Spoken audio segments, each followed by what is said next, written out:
Here. Rebecca Kubaki. Here. Remo Mezzetta here. Keisha Rich. Present. Greg Taylor. Here. Francis Vega Steele. Present. Gregory Wilson. Present. Chairman, we do not have a quorum right now.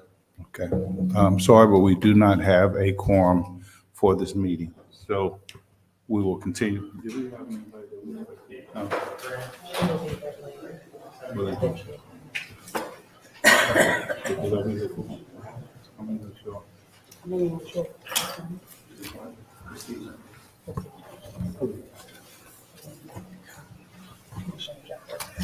Okay, all right, thank you.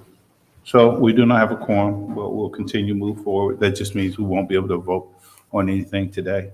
Again, I want to thank all the commissioners for your support this year, coming to the meetings, helping us to move things along. I really appreciate it. A lot of work goes into this, and Keisha for putting on a great commission meeting, helping to make sure things continue after Maya left. She made sure the flow, and Graham, appreciate your hard work here at the commission, making sure you notify and keep in contact with everybody. But again, special thanks to all of you. We're not gonna have a long meeting. I asked Keisha today, can we make sure that it kind of moved along? And Rebecca, thank you for your leadership at the commission. We really appreciate that. That's been great. And then I'm sorry. Yes, Cindy. Yes. Why don't we have a quorum? I think there are 18 members. Go ahead. There. So there are not 18 members that we don't have 18 full-time members on the commission. And so everyone that is needed here for a quorum we're missing one individual. Okay, so is it because legislators are non-voting, we don't count Correct. towards a quorum? That's correct. Okay, all right, thank you. Okay. All right, and then I will give Rebecca, before I move on, something to say. Rebecca? Good afternoon. It's great to see everyone. I just got finished emceeing the State House Day with the governor. And so, as you know, most people know that he has shot and made basketball goals in all 92 counties. And there was about 300 fourth graders there. I don't know if anyone has small kids, but the gritty dance is real popular these days. So I recommended to the governor, perhaps on his next 92 county tour, he could do the gritty in each county and had the fourth graders demonstrate to him what that looks like, because he was very unfamiliar. So it's been a fun afternoon so far, but delighted to be here with all of you. I know just talking with Keisha and the chairman, we have a lot of things that we would like to do and try for next year. So we look forward to maybe being a little bit creative with how we do things. And I know a lot of the meetings tend to get to be very long, and see how we can kind of condense the meetings to be able to give everyone an opportunity to hear what they would like to hear and be able to present different information. So I think 2023, it's kind of crazy to think about, it's going to shape up to be a pretty great year for the commission. So good to see everyone, and thanks for having me today. Thank you so much. So with that, we'll move on with the meeting, and we can't do anything, so let me skip down to the MVWV presentation by the selected vendors that I'll turn that over to you, Keisha. Okay, sure, thank you. So this commission meeting, we selected 3 vendors. As you all know, in meetings prior, we have had vendors to come who have not done business with the state or with our state educational institutions to give their elevator pitch. So we have 3 today, and Graham will start off with the first one, please. Scott Ortega with Strategic Growth Finance LLC, MBE. And I will say, some of the vendors who have spoke here at this commission meeting have got contractual opportunities based on this meeting. So I think it has been very helpful. And I still encourage people to make sure that even though you get certified, and I know Keisha's putting that information out, that you also make sure you're registered in the auditor's office. That's another one of those steps and process. If you have questions, you can contact Supplier Diversity Office and they can help you.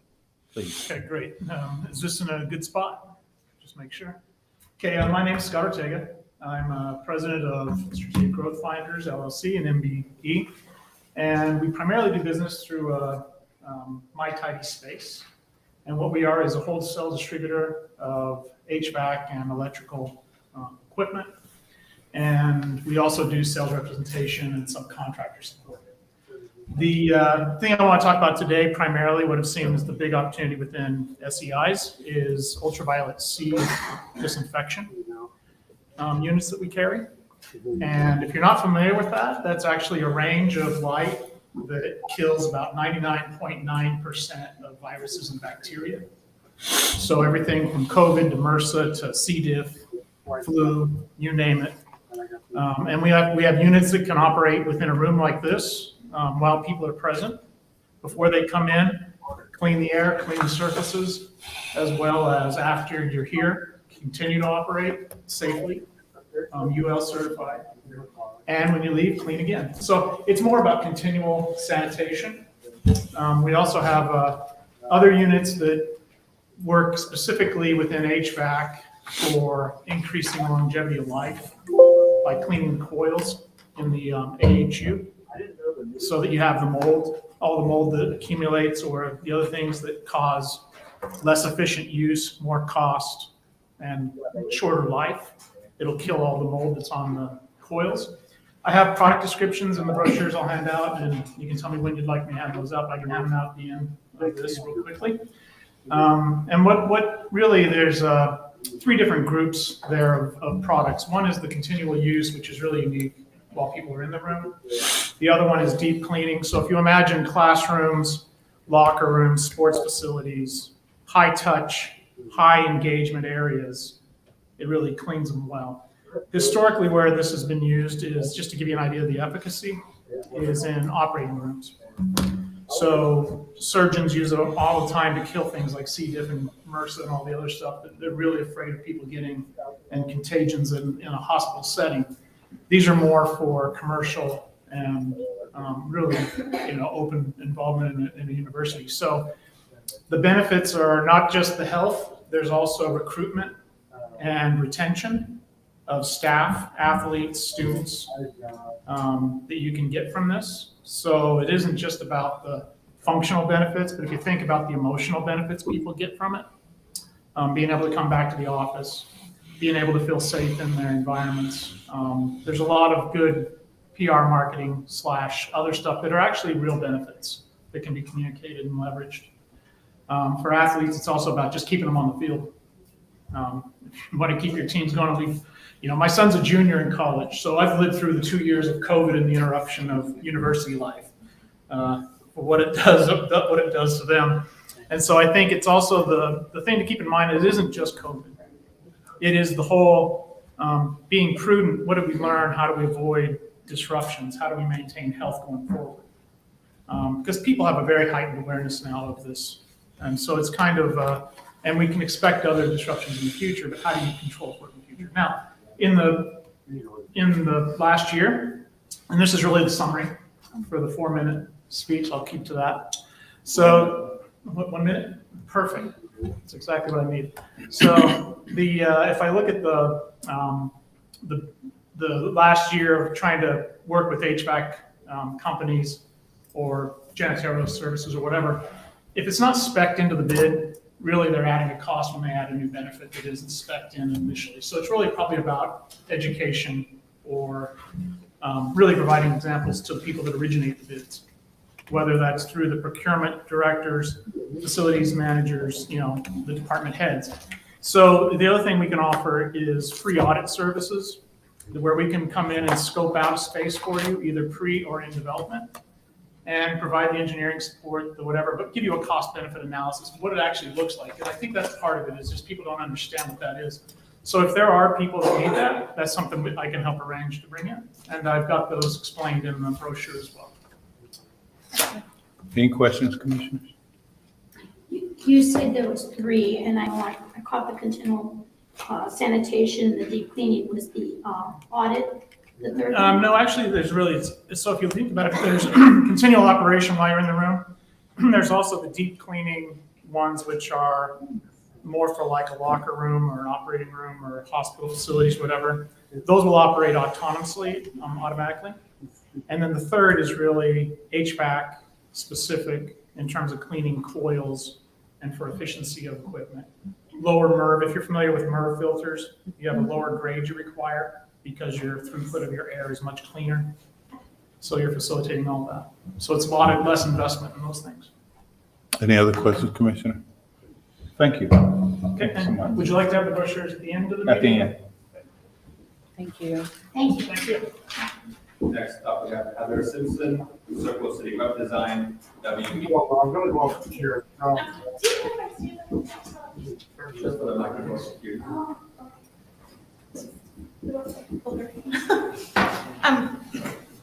I'm Heather Simpson from Circle City Web Design. We are primarily, our core business for about 18 years has been hosting, building, and maintaining websites. We have a really wide variety of customers. We do have a customer who sells golden doodles. I have mechanical contractors, builders, nonprofits. Dayspring is one of our clients. So that's kind of our core business. We also do public relations. My partner graduated from IU with a public relations degree, which is fantastic. We also do graphic design, so we can do way signing, like so if you need signs to direct people to various locations in a large building or on a campus. Right. We can do signage for that. We do software implementation, project management. That's pretty big undertaking a lot of times. With cities and counties, we're actually working with Syracuse, New York right now. We also do kind of in that area, we do a little bit of software design and development, digital marketing, so Facebook, Instagram, Twitter, LinkedIn, and search engine optimization. That is, if you're not familiar with it, that's optimizing your website so that people find you when they're searching for your products on Google. Questions? I know that was really fast, but It's okay. I don't have enough 4 minutes. I appreciate being here. I was able to come to your convention that you had, the conference, and I met 2 new clients there. So I appreciate all that you guys are doing. No, thank you. Any questions? Have you looked into being part of the managed service provider for project management for all the state agencies? No. Okay. Maybe afterwards, Eric Bell, our procurement director, will be able to tell you what you need to get involved with that. It might be a good avenue for the funding the state agencies. Oh, yeah. What was that? Managed service provider. Oh, thank you. Thank you so much. Managed services. Okay, thank you. Thank you so much. And last up, we have David Jones, Creative Engineering Solutions, MVP.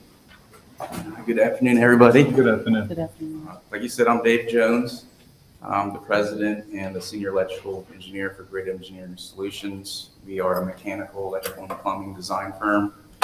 Some of our services are building systems and energy analysis, construction document development, and facility assessments.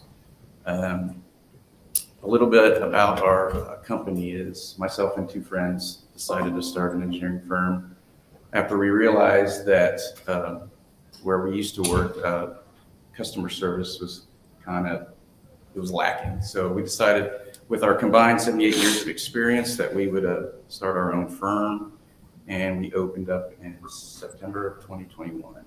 And in the first year, we've grown from 3 employees to 8.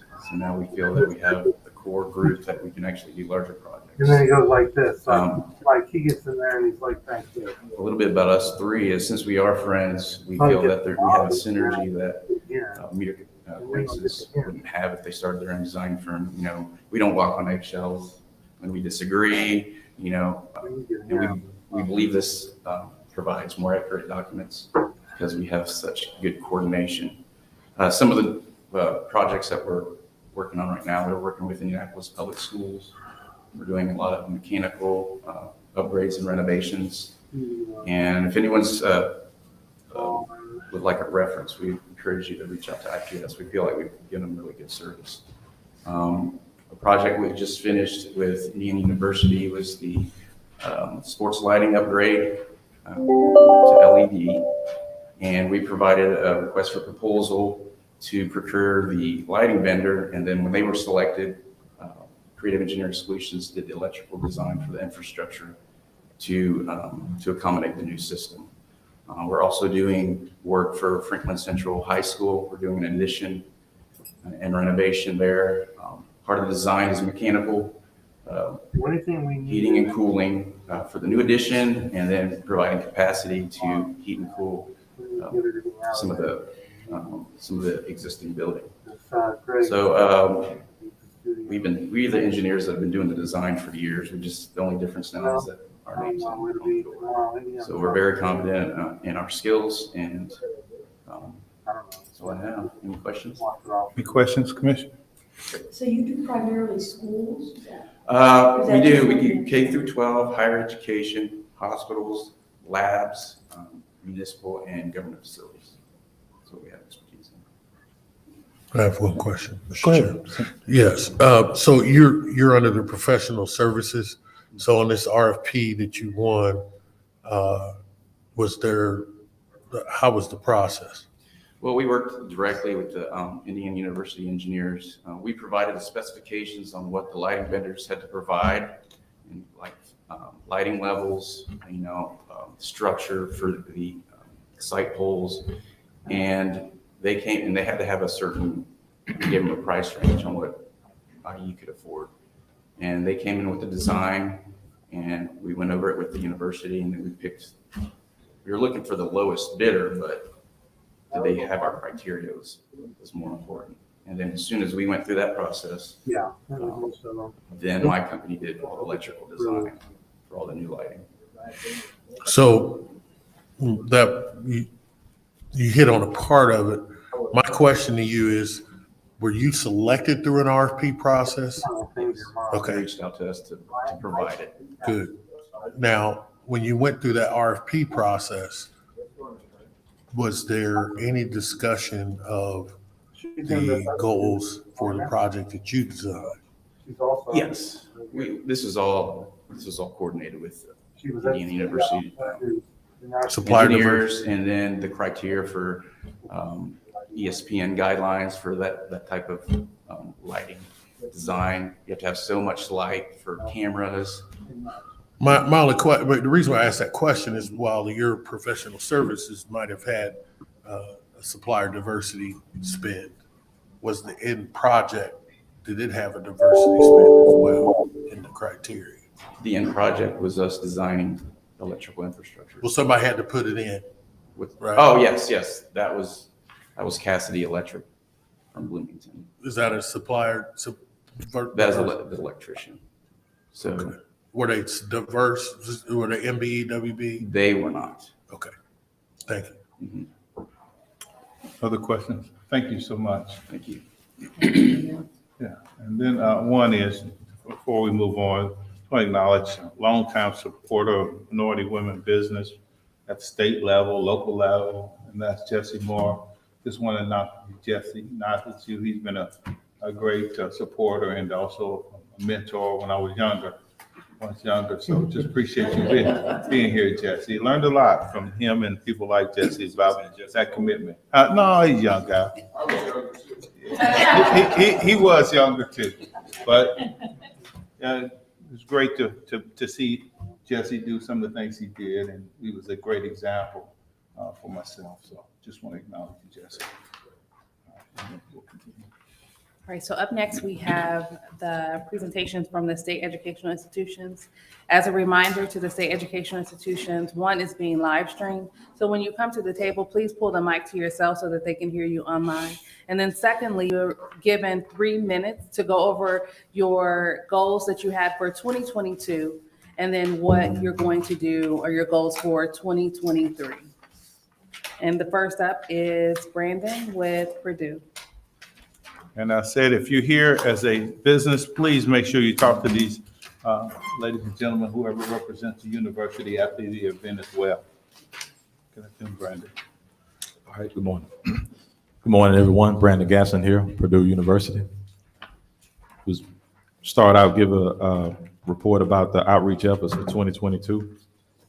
In 2022, Purdue hosted 2 diverse business outreach events for participation in the upcoming Ross-Ade Stadium and Mackey Arena renovations. We also hosted our first in-person relationships to partnerships event, business conference since the onset of the pandemic. Also, we externally, we participated in various events such as the Mid-States Procurement Conference, Indiana Subcontractors Event of the Year, Indiana Toll Road Diverse Business Trade Show, Indiana Education Institutions Virtual Diverse Business Meetings, as well as the Business Equity for Indy Procurement Roundtable and the Eli Lilly Pledge to Progress event. Some of our goals for 2023. Primary goal for 2023 will include hosting events targeted at increasing awareness and engagement with professional service firms at our main and regional campuses. We also plan to continue to develop relationships with larger firms in the greater Lafayette area to build up our value in our relationships to partnerships conferences. Another goal, another major goal that we'll be looking to is working internally to establish supplier diversity champions throughout the university. And we have work to do, and we'll stay focused and grow our partnerships with those diverse firms. That's it for this time. Any questions from the commissioners? Thank you. Mr. Chair, thank you. Purdue University, does this include all the spending on your regional campuses as well as? So Yes, sir. How'd you guys end up on the Mackey renovation? So those projects haven't kicked off yet, but they will be getting kicked off soon. So we were doing the outreach to make sure we included those diverse businesses. I do recall Commissioner Remo being at one of those meetings as well. And what's the estimated spend on that as far as total amount? So I think the overall total for the stadium is in the 40. I think it's in the 40 million. Are you saying overall spend? Or? Okay, yeah, I think it's like 40, around 40 for the 40 million for the stadium, and about 6 million or so for the Mackey Arena. Okay. 40 and 60? 6. 46? Yeah, because this is doing like locker rooms inside the Mackey Arena. And we gave tours to the diverse vendors and everybody who participated in those events. So this is going to be about $46 million. Roughly. Okay. Yeah. All right. Thanks. Yes, sir. Any other question by Commissioner Rebecca? Do you follow up with minority graduate students that are in these sessions and keep them in the loop when projects do come up? Do you have somebody to follow through with them, keep in contact with them?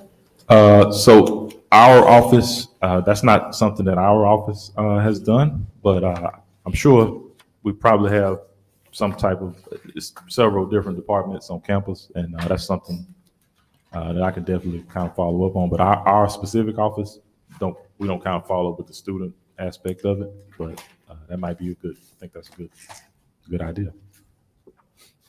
Commissioner, any other questions? Thank you so much. Thank you very much. All right, next up, we have Dylan Garver, Indiana State University.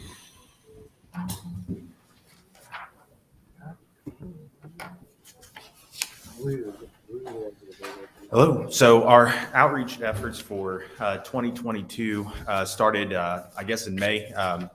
That was actually my first month there, and so we started with a virtual meetings with multiple of the IDOA suppliers that we currently had approved through our supplier-based program that we use through Aleutian, through Banner. Additionally, we also did attend several conferences this year as well. The main draw for me is looking forward to 2023. 2023 for me is going to be kind of a three-pronged approach where we start, first of all, with change the procedure on how we have bid out construction projects in the past. Historically speaking, ISU has struggled in the construction division for XBE spends. And so I believe it was at our last quarterly meeting, I think it was Commissioner Remo that mentioned a different strategy on actually how to do that. I've been in contact with our university treasurer and our facilities manager that's in charge of all of the new construction and renovations that we will do. So we're going to actually implement that, hopefully with a fairly sizable project in 2023 if it gets approved. Second of all, I did start working on an OIT initiative that we're actually going to start sending out automatic emails, not only to all the suppliers that are actually in our supply base right now, but all of the additional IDOA members and companies that are registered online. And so for us, that's actually been, for me, the communication part, especially if it can be automated, is incredibly critical, especially on larger projects. But not only that as well, but things like professional services such as consultants. And so, which is going to be a major one for us in the future in 2023. Consultants and also any professional subcontract services through construction are going to be the two primary ones that we'll focus on the most. Of course, everything else does matter as well, but those are going to be the two that we will hit the hardest because we're just seeing the dollars spent in those categories are much larger. Thank you. That definitely is good to hear, the focus on professional service. I think that the commission here, we've talked about it a lot. I know Senator Taylor has definitely talked about it quite often. So we're glad that that's a focus. Hopefully all the universities will look at that as well. Any questions from the commissioners? So I just remind you that sometimes businesses don't certify with both IDOA and NDOT. As you're sending those opportunities out, you can draw the NDOT full certified listserv down on an Excel spreadsheet and sort it. If you need help doing that, we can reach out and help you with that information. And sometimes it helps folks to know that because then they become certified in both places. Absolutely. I appreciate it. Any other questions? Thank you, Mr. Chairman. I'm glad you brought up the professional service because I see that Indiana State had 0% in the last quarter, but they spent almost $2.5 million for professional services. So my question would be more from an administrative standpoint. What do you plan to do to address that directly with the people who are procuring those services? So the major part, I think, is actually going to our departments and working with them first. And so that's always our first step. And so there's actually 3 different directors that I've been working with most closely. Those will be our IT director, our marketing director, and then we have another small business development department that actually runs through Indiana State University Foundations. And so those are the 3 that we start with first. And so in the primary one, when I mentioned consultants earlier, has been with small business development. Nearly everything that they actually are sourcing out or actually purchasing through their department is consultants or professional services of some sort. And so I've actually been speaking with her quite heavily about, instead of using the exact same consultants that we have year over year, and there is, history with those consultants, broaden those scopes out, especially when we get toward the end of our fiscal year on June 30th. And so that's what we're really going to be focused the most on in that. The same thing with marketing and web design as well. So the university has not kicked off yet an entire redesign of the web pages that we are going to be doing, but they are going to be holding a lot of consultants on retainer and also some web developers as well, just because they need the manpower in order to get it done. So those are the project initiatives that we're doing. As far as inside of our department, one of the big mandates that we have made, and we're actually going to need to change it and actually expand it more, but one of the primary things that we have started doing in the past for all of our construction projects has actually sent that bid not only out to all the suppliers that we have done, and in the past we have done just a standard RFP process. We have not actually changed the way we procured that, but we've also always sent that to the IDOA just for those. And so what we need to start doing is actually make a minimum threshold dollar amount, especially on professional services, where we actually send it to the group and ask for anybody else, any other suppliers that we actually could use inside of that category. Because of course there are quite a few, especially like on consultants, there are quite a few, and it always is helpful to make sure that we can identify those quickly so that way we can get those bids in.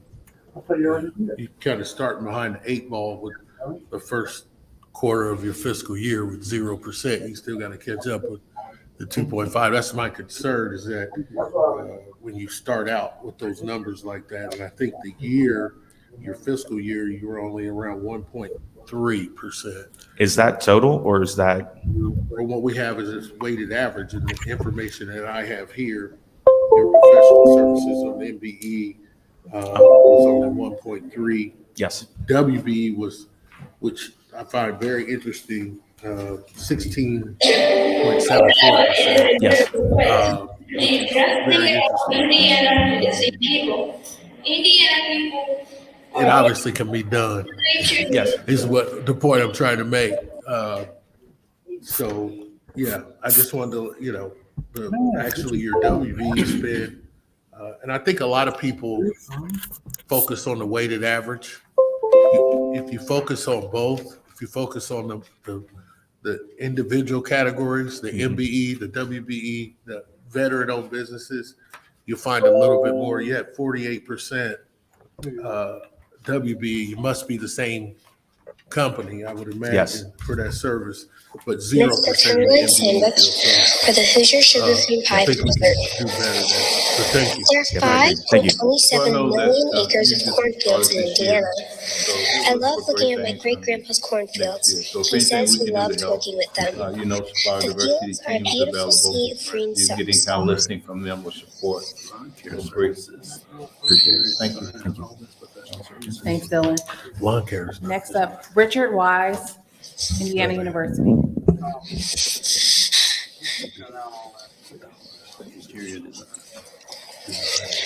Good afternoon.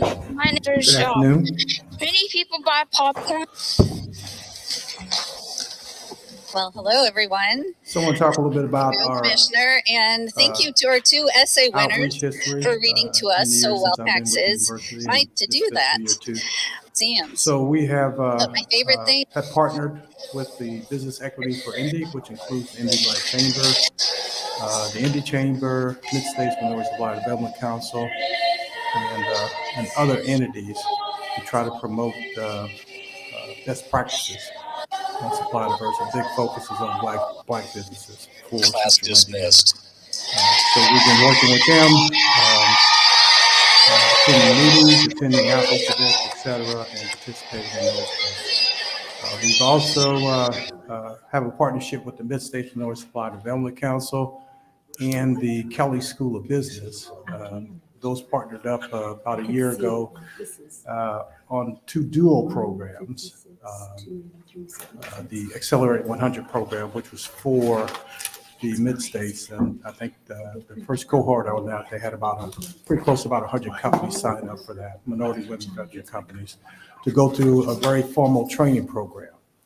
The Kelly School of Business has what's called an Enterprise Core program, which was launched during COVID to try to help businesses in Central Indiana weather that, provide loans through the Indy Chamber, and provide counseling, et cetera. These two programs merged up during the time I've been there and have worked with several minority women veteran companies to try to improve their business strategies, improve their outcomes on business performance. So we've worked very closely with that. Back in June of this year, or last year, we were up in South Bend for the big event up there for that. It was a great turnout for that. So, and then of course the state's event here was it October or last month? The B2B, thank you. The B2B on that. So that's our outreach, looking in the rearview mirror. As far as in-reach, because the university has 9 campuses, and because all purchasing does not flow through the purchasing department, there's some independence associated with that. We launched a marketing program to try to raise awareness about the importance of the supply diversity program across communication channels for all of the campuses. And from that, we started getting requests for assistance.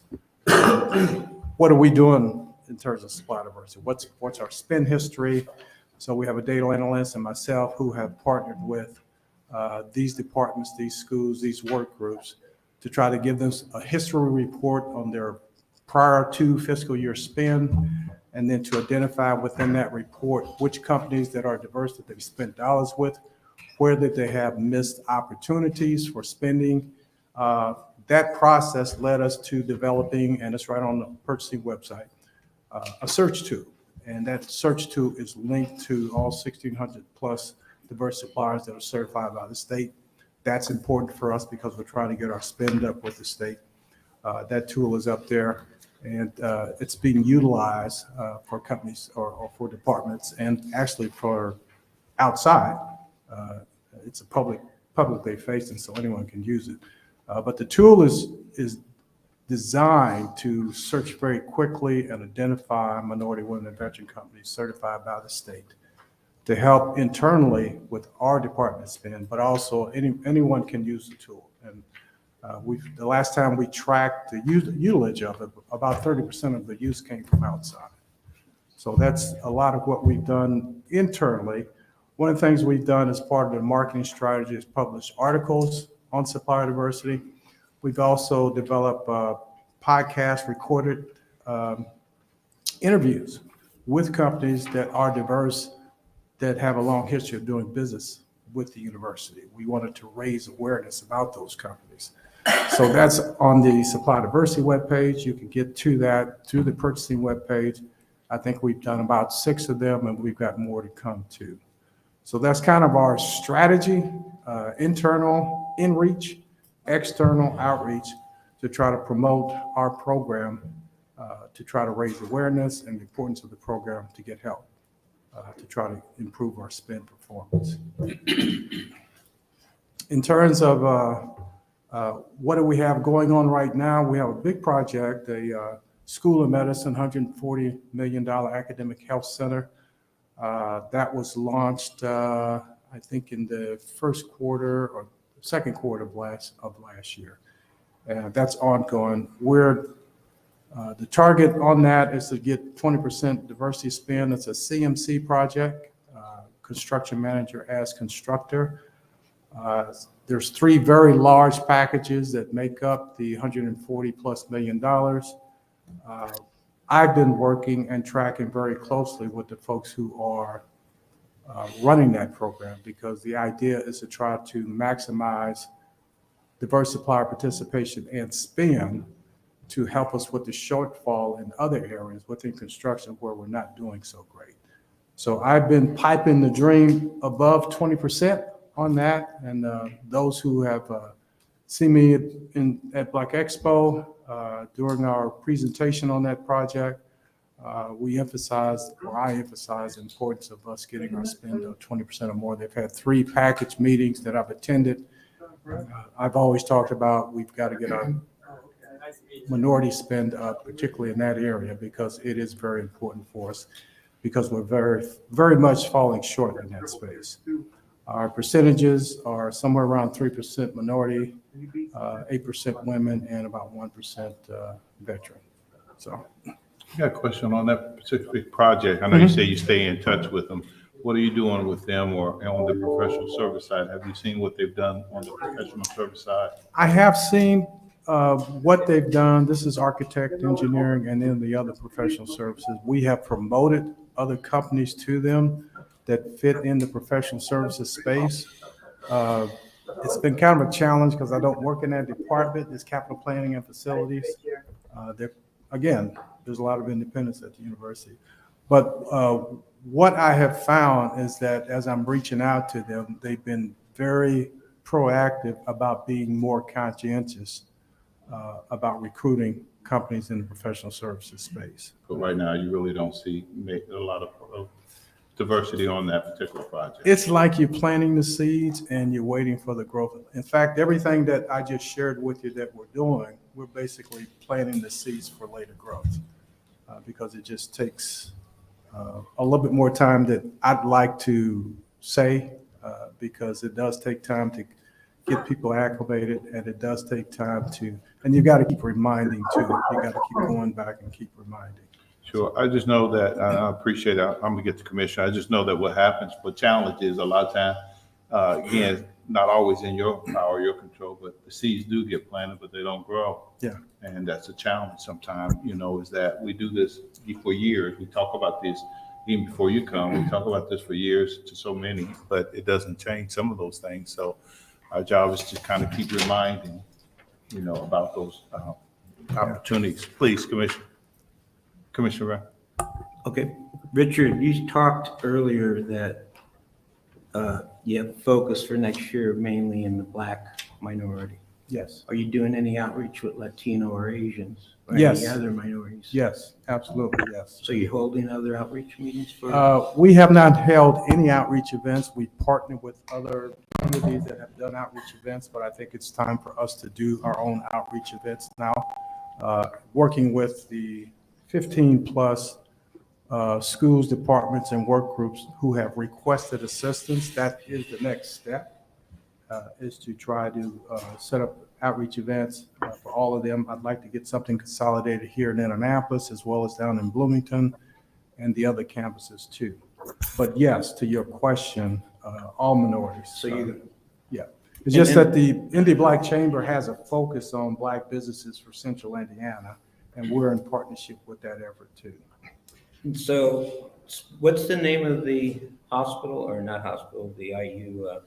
IU School of Medicine Academic Health Center. Has there been outreach meetings performed by the CMC for that? 3, yes, for all the packages. To all contractors that are certified in the state of Indiana? Well, they produced their own list. We've added companies to their list. In fact, we've assisted them in updating that list because some of the companies that were mentioned and some of the contacts that were mentioned were a little bit out of date. And we were aware of that. So I represent, as you know, a construction company. We never got invited. It's not because the effort had not been made. Okay. Yeah. So select people are invited? I won't say it was select. Keisha could tell you that I sent over, or I believe they sent over also, the notifications, right? And we were encouraged to send to the state so the state could send it out. Okay. So that was also part of the process. Why you did not get an invite, I would love to talk to you about that. Okay, anytime. Okay. It's not personal. I know. Any other commissioner have any other questions to ask? Okay. All right. Thank you, Richard. You are. Thank you, Richard. You're welcome. Next up, Marcus Bickle, IB Tech.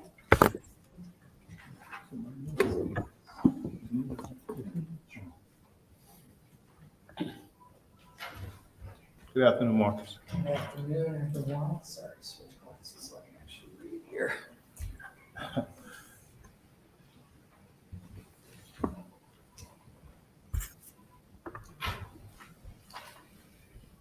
Okay. Good afternoon, everyone. Marcus Bickle, Ivy Tech. Starting with our outreach efforts for 22. Started in February with an event that our Evansville campus hosted along with Jeff and Michael's team at USI and Vincennes.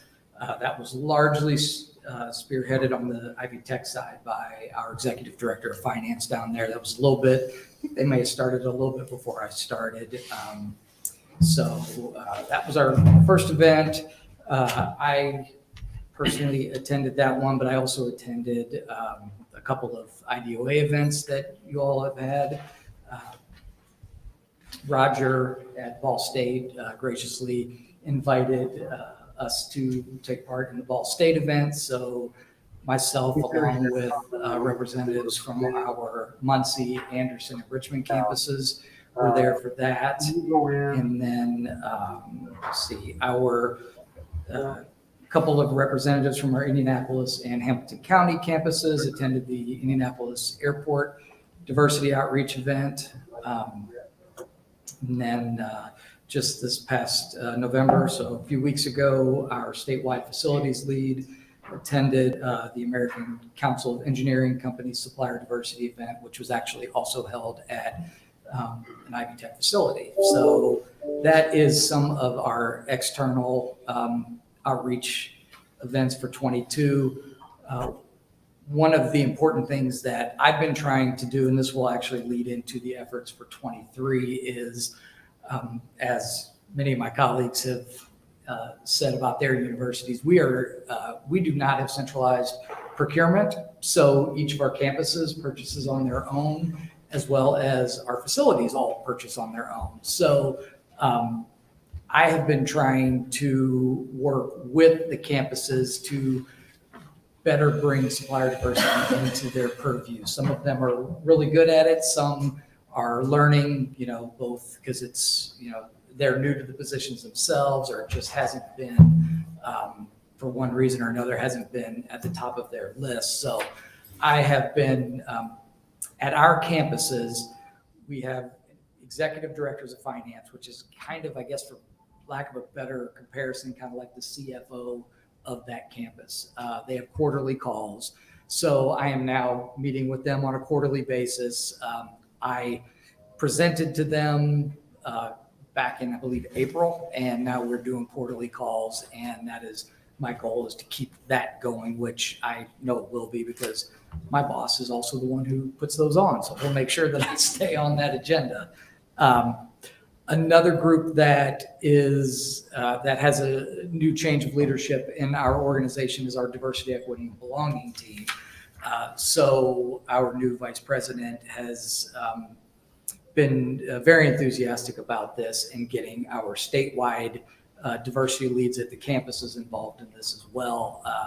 Kind of going off of the model from our Evansville campus, where the diversity lead down in Evansville is in the community and is doing the networking of some of these smaller businesses that are either certified, or she tries to encourage them to get certified. And she's also acts as a kind of an introductory liaison to the business offices at those campuses, or at her campus. So I'm hoping to do more of that as well. So I actually presented to our diversity leads about a month and a half ago to start to kind of build that. And again, like our EDF, some campuses have robust, full-time people who have been doing this. At some campuses, it's a part-time position. So we're just really trying to work on creating that, just kind of that consistency in process. So, okay, I'll go into goals for 2023. So Ivy Tech is in the middle of implementing a brand new software program for our finance, procurement, everything. So we're switching to Workday. And the reason I bring that up is I'm trying to work on policies, procedures within our design of Workday to make it easier for our purchasers to buy. One of the questions I get is, are they in our system? Who are some vendors that we can go to? So my goal is that as we're building this out, that the campuses will be able to know who's in our system immediately, and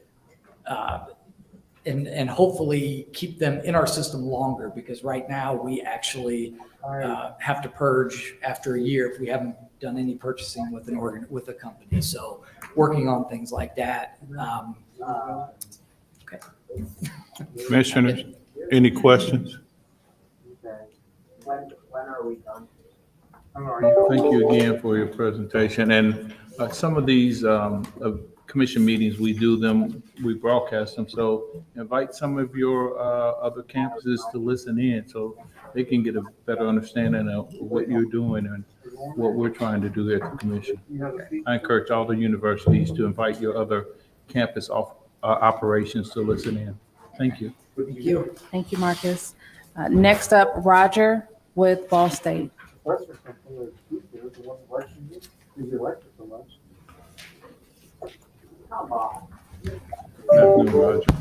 Good afternoon, everyone. And first, thank you for having me here. I'm Roger Hasensall. I am the Director of Purchasing Services at Ball State University. And I will just start out by just reading our initiatives, what we did in this past year. And then again, as you've laid out, I will present what our future plans are. We definitely been analyzing our spend, especially in professional services, and trying to go back through and find missed opportunities and avenues to how we can increase that spend. We know, as any other institutions, that spend is low, to say the least. We host a Ball State Diversity Vendor Chat session every Wednesday of every week. The full purchasing services staff is on board answering any and all questions. We present that as an opportunity, one, for diverse businesses to present their products and their services. And we have a very wide audience. Or they can simply, if they're having trouble getting through to us, that's their time to say, hey, Roger, I've been trying to call you for the last 2 weeks, never got a call back. Them are very successful, and they seem to be very beneficial to the diversified suppliers as well. We partner with the IDOA Diversity Division, Great Lakes Women's Business Council, Mid-States Minority Council, the National Association of Women's Business Owners, local concerned clergy, the local Black Chamber of Commerce, the City of Muncie, the City of Indianapolis, the City of South Bend, and other Indiana educational institutions, as well as the Ball State Community Campus. And when I'm saying that we network, that means when we have projects that come up, we ensure that these projects and bid opportunities are sent out to all these areas. Everyone receives them every time they're available. We hosted a virtual veterans vendor fair. We set up campus training sessions through our human resources to train on the importance of diversity spend and the importance of the coordinators and others that are doing the spot buys, what they can do to contribute to diversity spend. We had a diversity vendor fair, as well as we continue to communicate with peer institutions on sharing diverse business opportunities, scheduling. We have a scheduled meeting every, I think it's 90 days with the other Indiana educational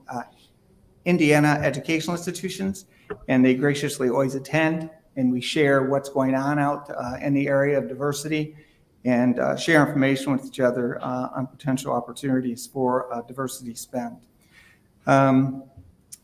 We attended the Business to Business Showcase with the IDOA, attended the Delaware Black Chamber of Commerce award ceremony. I did that personally to be able to hand out cards and try to connect with the diverse businesses that attended these events. We have set up meetings with diverse businesses through our campus. We've set up diverse companies with our campus various departments. Future initiatives. We want to ensure the campus community views the newly created internal video of diversity spend and its importance. Partner with the President's Advisory Council for Inclusive Excellence to create a partnership there to help them spread our word throughout the campus community of the importance of diversity spend. And we've been working with facilities on setting up meetings for future projects and having diverse businesses right in the room with diversified suppliers so they can talk one-on-one with the major construction companies with us present about how they can connect and partner up in future large projects. We continue to build our diversity spend initiatives, and we ensure diversity is the center point of Ball State purchasing services, as well as other areas of the campus community. Any questions, Commissioner? Thank you. What are your other responsibilities? Are you just supplier diversity? I'm the Director of Purchasing Services. My areas cover central store, central receiving, student center, post office, central mail, moving services, asset management, and procurement card. But I will say in this, I am currently reorganizing my office so I can give myself more focus on the diversity edge and pulling in more with the support of my management team, more attention on the diversity side myself personally. Now, you talked about you're doing some collaboration in regards to professional service. You said earlier in what kind, can you give me some examples? Well, we're meeting and talking to meet as soon as we can with areas such as marketing communication, our human resource associate VP, we will have newly coming on board now, but the one that's interim, talking to them about missed opportunities. Maybe as we talked here, sometimes you get a comfort level. You've been dealing with the same consultant for a long period of time, and it's just natural you call them. And then the answer when we go is because we have a history there, they're already familiar. So we're trying to dig in there deep and plant the seed that, yes, but everybody started somewhere. So we need to reach out and start with some of these diverse businesses, and then we'll have that history with them as well. Also making sure that they're implementing having them as backups, like when I say backups for any type of emergency or where they say we don't have time to bid. We're trying to make sure all areas and all departments have a backup diversified business instead of just going to, again, who they're used to going to. Please. Your virtual vendor fairs, diversity vendor fairs, I looked forward to You get a good turnout for those? We do get a good turnout. We do. We push that out. We advertise through several venues, so yes, we do. Is Rebecca. virtual better than the? Commissioner Kabak, can you speak to the mic? 'Cause it is live. I'm so sorry. That's okay. Is the virtual more well-attended than the actual diversity fair, or is it about the same? I would say in the beginning, during, when it first started, the Zoom started because of COVID, the virtual was obviously much more heavily attended. Now I see that kind of going even. When we have our in-person, it's about the same as when we have our virtual Zoom. So we try to do both. We set it up for both so that people that can't travel are attending their business and cannot attend in person. We set up a virtual side as well. Thank you. Any other commissioners have any questions? Mine is, I've been to your virtual chats, I've sit in and listened, and I've seen some of your people that have attended. Just seem like for those who are attending, they just evidently haven't heard what some of those online have been talking about, because the numbers really haven't moved. And I do know you got pretty good attendance, and people do talk, quite often in those chats. Like I said, I enjoyed them, but it just seemed like evidently the ones that are coming on are not listening to some of the concerns that people have. I think that it's not so much that they're not hearing the concerns of what people have. I think that we're still at the drive internally, as I said, trying to get the strong word throughout the campus community. But I think that they've done as much good outside of Ball State as in Ball State, because there's people that come back and talk about connections they've made that maybe wasn't an opportunity with Ball State at that time, but created a great opportunity for them outside of Ball State, another municipal or another business. Yeah, but businesses are in the business to do business. And I'm just saying for that is, again, it kind of speaks for itself. But thank you. Thank you. I appreciate it. Thank you. Thank you, Roger. Next up, Jeff, University of Southern Indiana. 5 to 7 minutes, but it'll probably be about 2 days. And you're gonna start off with that. You're gonna say, what is a... Good afternoon, Jeff. I'm Jeff Spahn with the University of Southern Indiana, and I'm going to start talking with our 2022 outreach. We did our outreach with a goal of building relationships. And so with that, there was kind of 4 areas we focused on. One was direct communication. And this is what I'm talking about, is using the IDOA database or all of our other events we attended and contacting the vendors, not just attending meetings, but actually following up when we had needs for services or goods. Second was events. Everyone's mentioned a lot of the events. I won't go through all of them, but we did host an event in person in Evansville. We attend all the IDOA events. So we really try to attend as many things we can.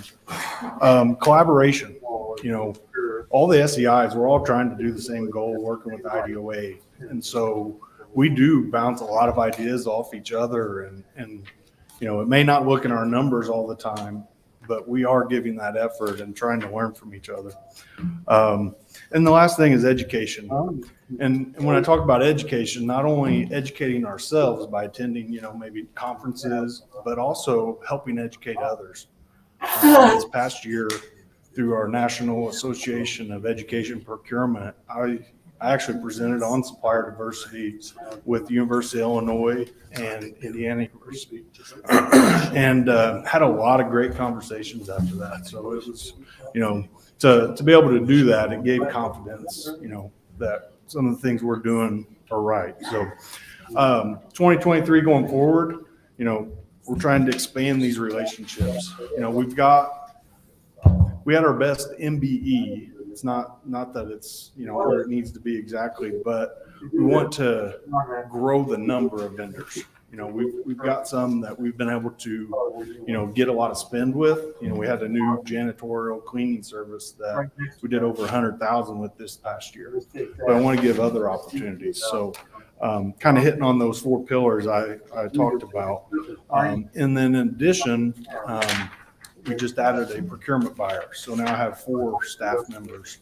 And so part of their focus is going to be on our supplier diversity program and expanding. And then lastly, I had a conversation with Amazon and I mentioned this in a prior quarterly meeting, where they are building diversity platform on their punch-out catalog site. And so they're currently working with a couple other states on getting that developed. And if that works out, they said they'll work with Indiana and IDOA to try to get that set up too. So that's a goal I hope that we can obtain next year.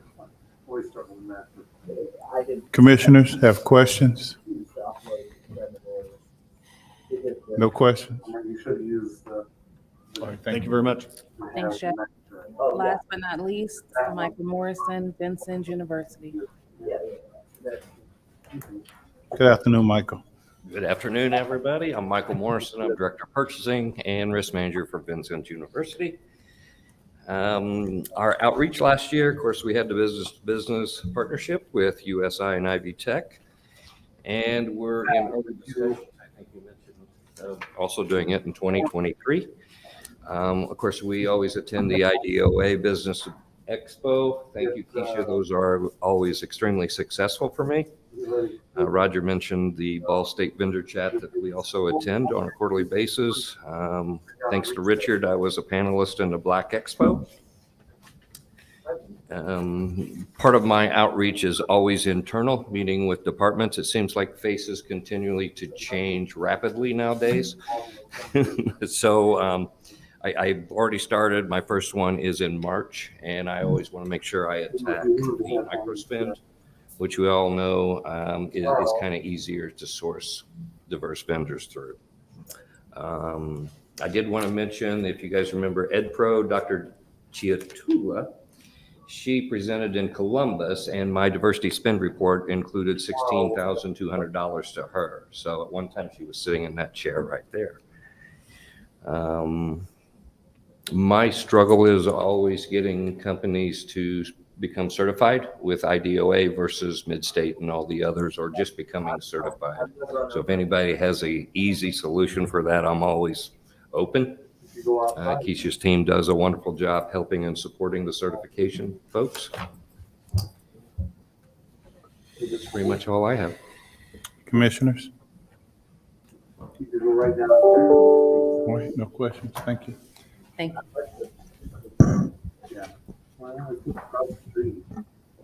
Mr. Chair, are you gonna move to the next? Yes. Okay, can I just, I have some information here I wanted to provide to the commission and to the people in the crowd, if that's all right, if I have 2 minutes. Can we do it right after we finish the presentation? Yeah, we're still going through the presentation. Oh, okay. So next up, we have the NDOT DBE program update. Thank you. So our certification metrics I won't read because we're abbreviated, but I do want to bring to light the fact that we had 94 applications received this year, and that was a 35% decrease. NDOT's work is not decreasing by 35%, and so anytime that anyone can bring new DBE potential to our certification team, we're looking for that information. We have a real need for suppliers and haulers at this point in time. We do not have enough DBE haulers in the state of Indiana. So anytime you can make a referral, when we are out in the field, we always tell our prime contracting community, both consultants and construction contractors, you are the eyes and ears in the field. Please bring those folks to us because you see them every day. And so we are having some success with that, but we need more capacity for DBEs out in the field. Our average processing time is still well within the federal law requirements. For our supportive services update, we're embarking on some more personalized DBE services post-COVID in 2023. So we'll be doing 3-year reviews with 72 in-state DBEs in the state of Indiana. Our 3-year review really is a personalized visit to that company's site to see what have you been doing, what can we do to provide help, education, and services to you, and are there areas where you can increase your lines of capacity and work? And so we'll be doing those in 3-year increments in 23 through 26. And in 23, we're launching a new series, a pilot series in collaboration with the Muncie, Delaware Chamber of Commerce, IDOA, and the City of Indianapolis. for Black-owned businesses specifically because we have a disparity for Black-owned businesses in the DBE community. And so we're looking to try to bring additional Black-owned businesses and others into and looking through chambers of commerce for that line. So that's going to happen starting in January of 23. If you want more information, it's going to be a 6-part series in Muncie. And so we'll be happy to provide that information to you and the dates as well. Our DBE Supportive Services Survey is scheduled for release late this month. We do that annually to see what are our DBEs doing and what do they need so that we can help to set our programming up using our federal funding to see what areas of interest do they have, what do they need to learn, et cetera, in the ongoing year. And then we do our power session webinars. Those continue twice a month, and they're on different NDOT specific work like estimating, safety, workers' compensation, Davis-Bacon wages, things like that. They're just the mechanics of doing business with the Department of Transportation. And then our statewide DBE forum. So we are going to be hosting a matchmaking event in collaboration with IDOA, the airport, the city of Indianapolis, and other transportation-related industries, February 28th of 2023. The save the date will be going out this week, and I'll get it to Keisha so she can get it to all of you as well. That's a kind of a first of its kind event. We've been wanting to do it for several years, but really that'll bring prime contractors from the consulting and contracting communities together to meet DBEs or potential DBEs and talk about also the major pipelines of all of the hosts. So, our major spend, this was a request to put this onto our report. There's the current spend for our major projects. The only one that's really closest to completion is the North Split, and it's meeting the DBE goal. So, external workforce programming plans. We're getting ready to start our new class of adult education for civil construction pathways in January. And so that's already taking applicants. And so if you know someone that would be interested in that class, please let me know and we will get them into the class beginning in January of 23. Our BUI roads class that is going to be in the prison system is just working through the last few mechanics, and it should be launching at the end of this month. We have a potential 35 applicants at the Westville Correctional Facility for that first class. We're very excited about that. And then our new cohort of BUI roads will be in Gary, Indiana, sometime in the spring of 23, and we'll get you more enrollment information about that as well. Obviously, there are a lot of projects going on in Northwest Indiana, and so we're looking to hire people that live in that community to work on our roads. And then we are looking also at developing a Spanish-speaking class, but those details are pretty speculative at this point. That's just kind of last on our wish list for next year. And then our internship for high school students will launch in fall of 23. So if you have any questions, I'm happy to answer them. Yeah, just can you speak a little bit more about the hiring people in those communities to work on those roles? I think it's a great initiative. I sure can, Greg. So really what we do is take our traditional BY roads class that offers just an introduction to heavy highway construction, some simulation work on the skid steer, getting the OSHA 10 certification, and just getting truly what is it going to take to get out there on the highway but do it safely. Because it's transportation, as you know, is often a barrier to even get to a job. And so if you can hire folks that are in those communities, it already helps us to help with that particular barrier. And so you're learning those certifications that are already set in, but then applying them to a company that works as a partner on our roadways. If you have any information to share, we definitely could utilize, because I work with a lot of different community leaders around the state. That'd be fantastic information to share. Absolutely. We have a brochure we've just developed, and so I'll be happy to share that with the commission as well. That'd be great. Sure. Representative Bartlett, first. Yes, the piece with the inmates, that's huge, in my opinion, because these are folk who feel like they're forgotten. Mm-hmm. And often when they come out of prison, they cannot get a job. And that excites, I would think, it would excite someone coming out of mm-hmm. prison and having a job waiting for them, a job where you can make good and decent money and provide for your family, and the mistakes that you made in the past. And I just see that as a huge piece, and I appreciate that. Thank you. Thank Commissioner you, King. Let me just add one piece to go that. ahead, please. I think what's so exciting about that, Representative Bartlett, is that it's a partnership with the Department of Corrections and with the HIRE program. And so we're setting those folks up for success, hopefully, because they're going to have that wraparound service just because they're at Westfield, that doesn't mean they're going to live there, right? They may live all around the state. And so we're setting that wraparound service up. So no matter where they live in the state of Indiana, they'll have those barriers already identified and be able to talk about how to tackle those barriers as they come back into society. So we're really excited. I'll give you an update as soon as I have it. Commissioner King. Thank you. I'd just like to have a little bit more information regarding the high school program that you're putting together. Talk to me about, do they get high school credits? Do they get a job signing? What does that look like for students that are in high school? So we already have a program that's available in high schools that pairs really with traditional vertical construction programs. So there's a need for construction programs all across the state. They get CTE credit for it. And so what you're doing is taking that traditional vertical construction pathway, and the last 2 years, you're adding a horizontal component to it, so they get an introduction to horizontal services. It really depends on the teacher and the school. So there are construction partners that will partner with the school in that area to get folks out to their projects to understand what's going on. But we obviously have to do it in a safe way, and there's heavy equipment. And so you're looking at, how do we do that, introduce them to those programs so that some of those folks that may not want to go on to college, they could really work an internship their senior year of high school and come into a job when they graduate from school. So that is a partnership with our trade association, with our educators. We're fortunate that the trade association has a former high school teacher that's now their representative for education.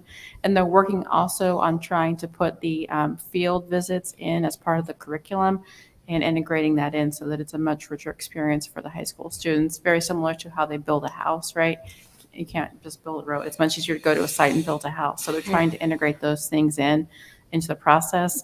For NDOT specifically, we're looking at developing a rotational internship for high school students. And so that's what we're looking at programming in right now for fall of 23. Very good. Thank you so You're much. welcome. Thank you, Commissioner. Oh, go ahead, Commissioner Vega. The cohort in Gary, is that members have been established, the participants, or are you still establishing? No. So we have a vendor consultant that helps us with setting up all of our programs, the Indiana Construction Roundtable Foundation. And so that's one of the 3 classes they'll be putting on next year, but we don't have the dates or even location determined at this time. So if you know someone that's even willing to be a host site, that would be great if you can get me that information. Thanks so much. Yeah, we do. Well, I definitely will talk to you later because we have some radio time up there that we love to get you on to talk about that That program. sounds fantastic. Thank you. Thank you. All right, thanks, Libby. So next up is the Division of Supplier Diversity report, the outreach report. So you all see each quarter we have our numbers. And so just as hard as we work in-house, we work just as hard for our outreach events. So this year, for the first time ever, we took into account the surveys and the comments that we received each year from our business conference that we hold in the fall. And to give you a picture of what that business conference looks like, we would host workshops throughout the day, and then we would end with a B2B showcase. This year, we flipped it and we hosted all of our workshops online this year. So leading up to the B2B showcase in October, every workshop was online. Those workshops live online. So if you ever want to go back and reference any one of the ones that we've held this year, they are all online for you to view. We held our B2B showcase, which is a networking event. This gives the opportunity for, it was 7 vendors that had tables and individuals to attend. So that included the state educational institutions, as well as our partners, the Indianapolis Airport Authority, the Office of Minority Women and Business Development. So the city of Indianapolis, we had WeBank there. So all of our partners, in addition to some of our vendors there as well. We held that event on October the 14th.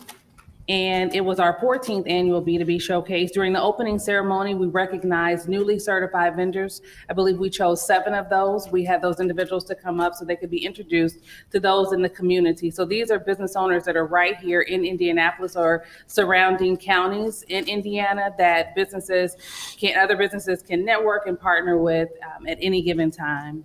We also recognized 2 certified vendors. Each vendor was given, one was given the Cassandra Wilson Ignite Award. That's a commissioner's award. And this award was given to After Action Medical and Dental Supply. because of their willingness to educate and share their experiences as certified IBOSBs.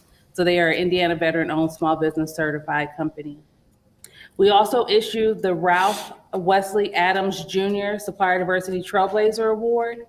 That award was given to NetLogix for being advocates of supplier diversity in the state of Indiana. So we congratulated them both. Each received their awards. We were able to take pictures with them as well. There were over 400 attendees. This was probably one of our largest B2B showcases. So I'm really proud to say that with the team as small as we have, you would have thought that we had 25 to 50 people help us put on that event. There were 5 of us that day. So we did an excellent job. And some of the feedback that we received, I'll just read a few of these. One vendor said, over the past 26 years, this was the best. Darrell Williams Dotson WDI Architecture. And another vendor said, the best networking event of the year. I made lots of new connections. Thank you to the IDOA team, Heather Rollins, Midwest Printing. So that is the success factor out of all of this. If only one vendor received a contracting opportunity or a state contracting opportunity, we consider that a success for us. So thank you all to my team. Thank you to the Commissioner of IDOA, Chairman Wilson, for their support and all that we were able to accomplish that day.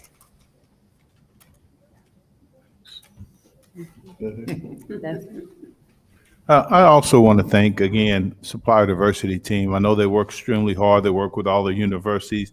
And university, we do appreciate you and your work, and we know that 2023 is going to be even a better year. But the Supplier Diversity Team, like I said, Keisha is new to this role as the new leader there, and her team has responded accordingly. We appreciate all your hard work. And Rebecca, thank you for your leadership there as well. We really appreciate you and the partnership that we have.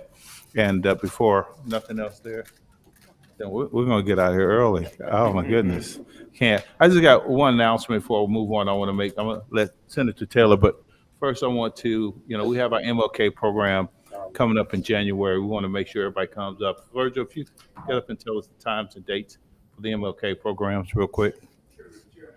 On Wednesday, January 11th at 6 p.m.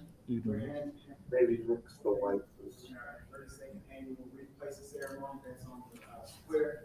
And immediately following the replacement ceremony, we'll have a commemorative light show, and they'll run every day from Sunday, January 8th through Monday, January 16th at 6:45 p.m.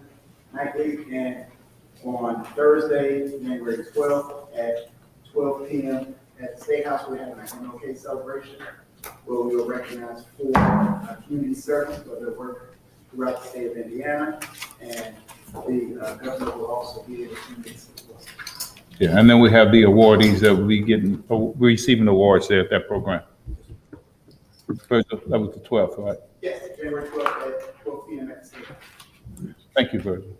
All right, we have one more piece we didn't get to. That was the IDOA procurement report.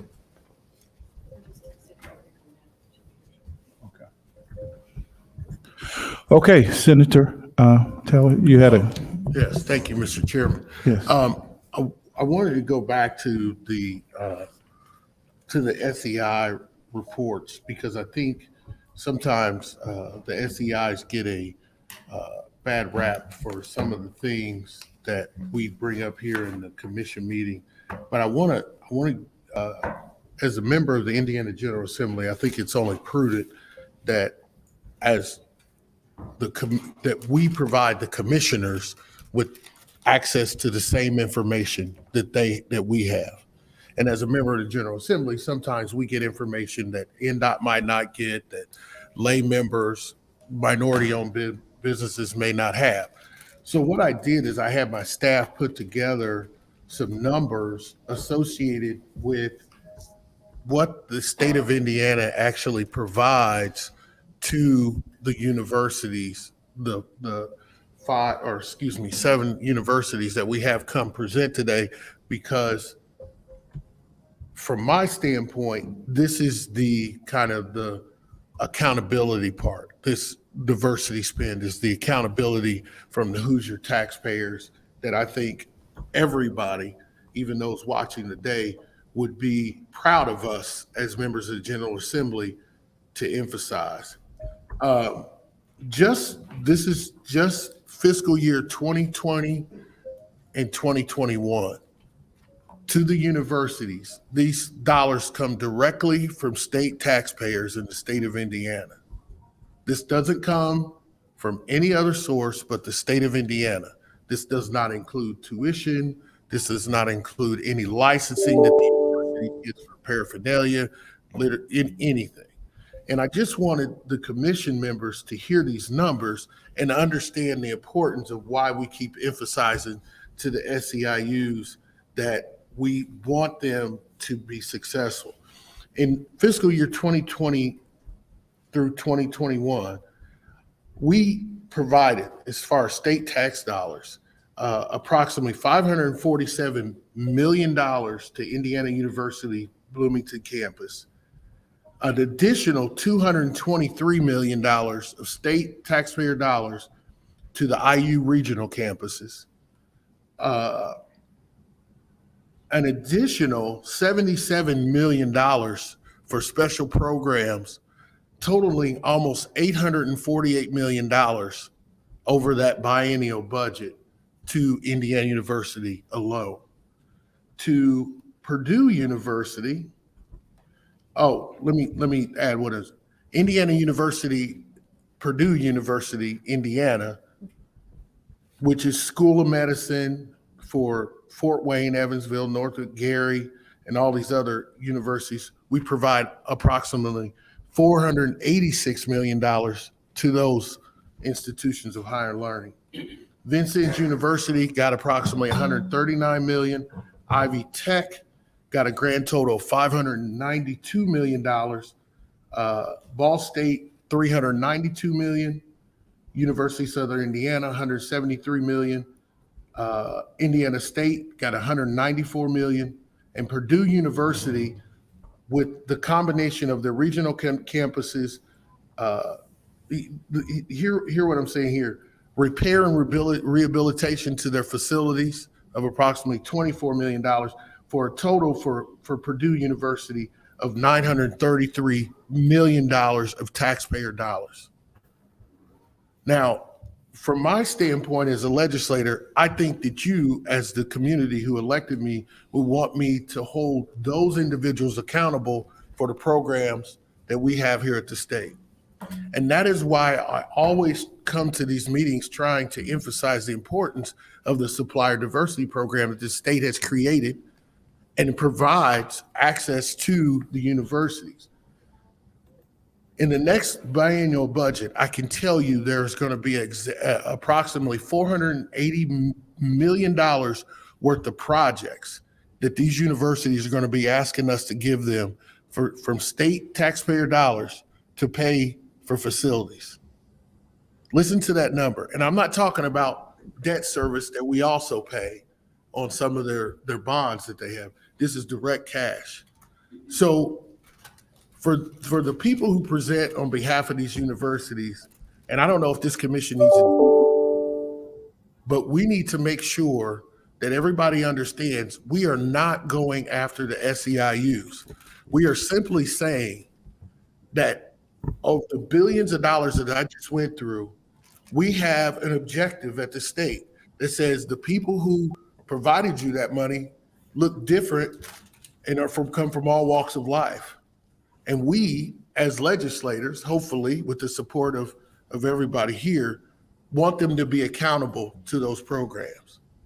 So while we come here and we do all this stuff and we talk about what they're going to do this year, what they're going to do next year, at some point, we're going to have some accountability.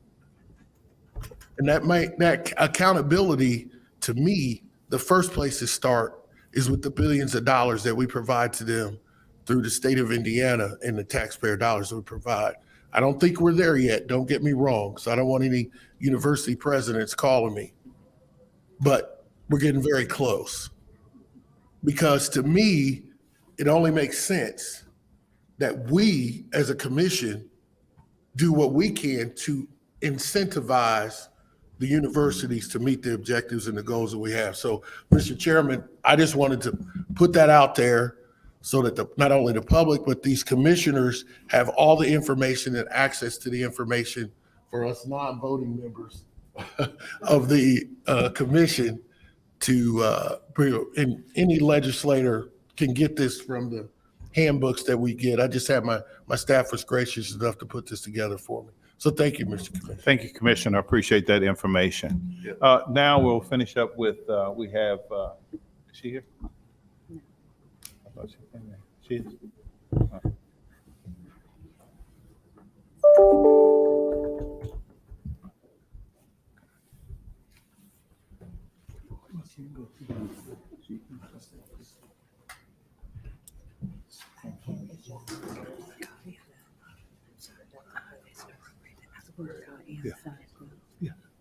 One second too, while you think about, Commissioner, please. In regards to what Senator Taylor was explaining, you remember a couple of meetings back, or a few meetings back, I had suggested that we go to the legislature and whatever percentage you were short of your goals, that we would deduct those amount of dollars. And Senator Taylor said to slow up on that, but actually that would have been putting the cart before the horse, because this information that Senator Taylor provided should have been first before we go to the legislature and say start shortening those dollars. So I appreciate what Senator Taylor provided today, and kind of give you some insight as to what's going on, because there is a plan to go to Ways and Means and say if these colleges are not meeting their goals by this percent, let's deduct their monies by this percent. And I always think if you cut back on the dollars, then those MBEs, WBEs, VBEs they couldn't find, all of a sudden they find them. So that's where I am. Thank you. Thank you, Commissioner. Chairman Wilson. Yes. Is it Commissioner. possible for us to get a copy of that information? Absolutely, it's all public record. As a matter of fact, I'll send it to Keisha, and I'll give it to my staff. I take no credit for putting this together.